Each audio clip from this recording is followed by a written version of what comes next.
জয় মা বিপদ তারিণী। একটা প্রশ্ন করছি আপনাকে, কখনো এমন হয়েছে সব কিছু ঠিকঠাক চলছিল, হঠাৎ এমন একটা ঘটনা ঘটলো, হয়তো কিছু হারালেন, হয়তো কারোর অসুখ, হয়তো কোনো বাধা যেটা কিছুতেই কাটছিল না, তখন কি মনে হয়নি এমন কেউ থাকলে ভালো হতো, যাকে মন খুলে বললে সব ঠিক হয়ে যেত? আজ আমি আপনাকে এমন এক মায়ের কথা বলতে এসেছি, যাকে একবার ডেকে দেখুন, আপনার ভেতরের অন্ধকার আলো হয়ে উঠবে। একবার বিশ্বাস করে দেখে নিন, আপনি একা নন, আপনার পাশে একজন মা রয়েছেন, মা বিপদ তারিণী।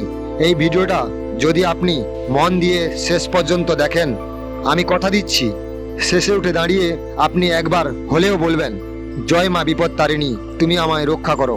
আসুন আজ আমরা সেই মায়ের গল্প শুনি, যিনি শুধু গল্প নন, তিনিই জীবনের সত্য। জয় মা বিপদ তারিণী। এই পৃথিবীতে আমাদের জীবন কখনোই সহজ নয়। চলার পথে বিপদ আসে, দুঃখ আসে, ভয় আসে, আবার কখনো মানসিক যন্ত্রণা আসে। সব মিলিয়ে জীবন যেন থমকে যায়। কিন্তু একজন মা আছেন, যিনি সব বিপদ কাটিয়ে আমাদের রক্ষা করেন, তিনিই বিপদ তারিণী মা। যখন চারিদিক অন্ধকার, তখন তার কৃপায় আমাদের আলো দেখায়। বিপদ তারিণী ব্রত এক মহামন্ত্রের মতো। এই পূজা কেবল একটি আচার নয়, এটি বিশ্বাস, নিষ্ঠা আর আত্মসমর্পণের প্রতীক। এই ব্রত মানে নিজের সমস্ত চিন্তা, কষ্ট, দুর্বলতা মার চরণে অর্পণ করে রাখা।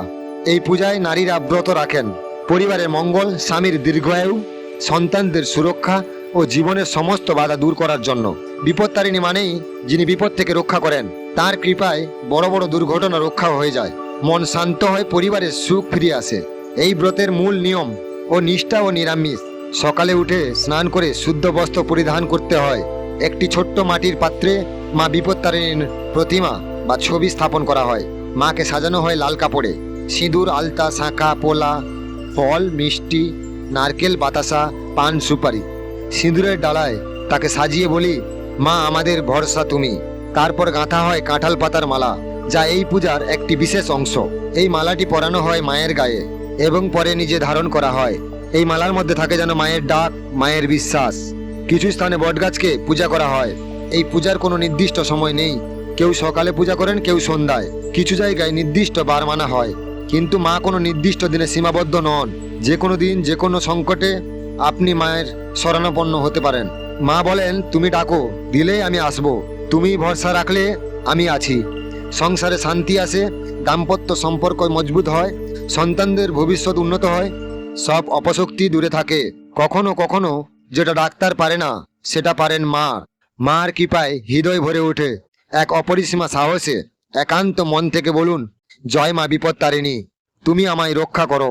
তোমার স্মরণে সব বাধা কেটে যাবে, তুমি আছো বলেই ভরসা আছে। যেথা না পাই পথের সন্ধান, সেথা তুমি আলোর দিশারি। তোমার কৃপায় সংসার পার হয়, তুমি ছাড়া গতি নেই মা। তুমি একান্ত মা, তুমি চিরন্তন শক্তি। মার আশীর্বাদে এমন কোনো বাধা নেই যা কাটা যায় না। বিশ্বাস রাখুন, ভক্তি করুন, মা নিশ্চয়ই আপনার কষ্ট দূর করবেন। জীবনে শান্তি আসবে, সফলতা আসবেই। জয় মা বিপদ তারিণী, জয় মা দুর্গা, জয় মা সনাতন ধর্ম। আসুন প্রতিদিন অন্তত একবার বলি, শ্রীকৃষ্ণ শরণাম মম। এই ভিডিওটি যদি আপনার ভালো লেগে থাকে তাহলে লাইক করুন, শেয়ার করুন এবং আমাদের চ্যানেলটি ডেলি রাশিবার্তা সাবস্ক্রাইবার করুন। আপনার প্রতি রইল শুভকামনা। ওম শান্তি শান্তি শান্তি।